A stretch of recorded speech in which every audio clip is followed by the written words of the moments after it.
es el video del tema 5 en el cual vamos a desarrollar el tema de factores. Un factor, para R en palabras sencillas, es un vector numérico, pero que posee etiquetas, o lo que nosotros conocemos como una variable categórica. No es lo mismo tener un vector de, digamos, por ejemplo, ceros y unos, a tener un vector de encendido y apagado. El primer ejemplo solo es un vector numérico y el segundo ejemplo es una variable categórica.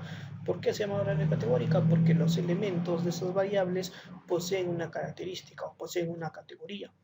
Por tanto, para nosotros comprender esto, vamos a empezar definiendo un vector X. Este vector X va a tener elementos, digamos, 1 y 2. Solamente va a contener elementos 1 y 2. Lo que estoy haciendo ahora es asignar de una manera arbitraria los elementos 1 y 2. Lo corro y veo que este elemento X tiene 19 elementos. Perdón, este vector X tiene 19 elementos.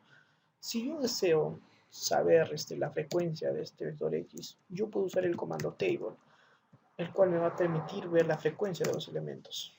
En efecto, vemos que el elemento 1 se repite 10 veces y el elemento 2 se repite 9 veces. Pero nosotros implícitamente sabemos que el valor de 1 corresponde al género masculino y adicionalmente sabemos que el 2 corresponde al género femenino.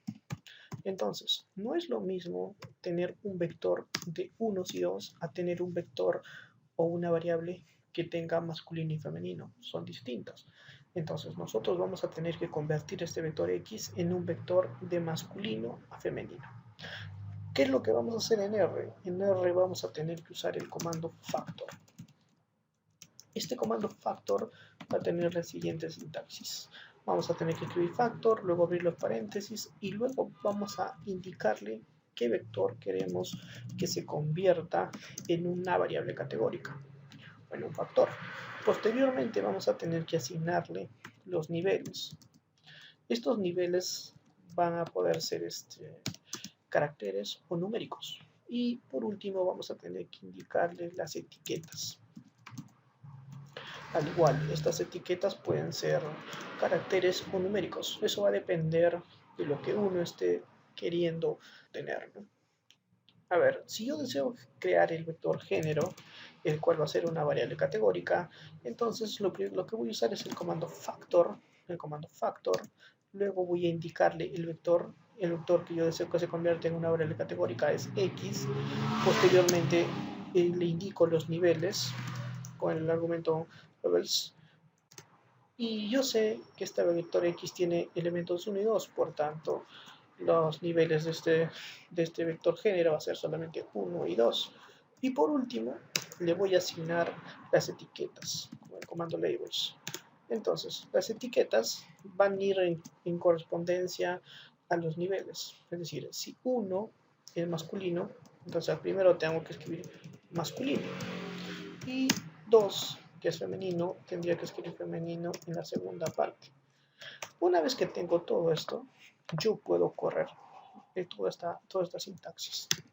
Yo corro toda esta sintaxis y veo que se me ha generado aquí en el environment un objeto género, el cual es un factor que tiene dos niveles. Veamos entonces, a ver, aquí en la consola escribamos género. ¿Qué es lo que nos sucede? Cuando escribimos género, vemos que nuestro vector ya no es un vector de unos y dos, sino es ahora una variable categórica que posee como elementos a masculino y femenino. Acá abajo nos indica los niveles, que es masculino y femenino. Ahora, si nosotros deseamos hacer una tabla de este nuevo vector, nosotros creamos table y luego la variable categórica que es género. Y podemos ver ahora que masculino le corresponden 10 repeticiones y a femenino 9 repeticiones. Hemos logrado entonces nosotros agregarle etiquetas, o mejor dicho, convertir a este vector X en una variable categórica que posee niveles, que posee categorías o cualidades, lo que es muy distinto a tener solamente un vector numérico. Hasta aquí, esta es la primera parte. Posteriormente vamos a usar una manera más sencilla de definir a vectores en factores.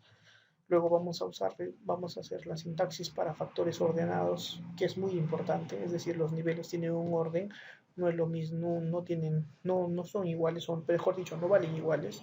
Y por último vamos a hacer un caso práctico. Así que espero puedan ver el siguiente video. Como última parte, ya saben que todo lo que hacemos en los videos están en el documento PDF, así que ustedes puedan revisar también. Ok, entonces hasta aquí el video.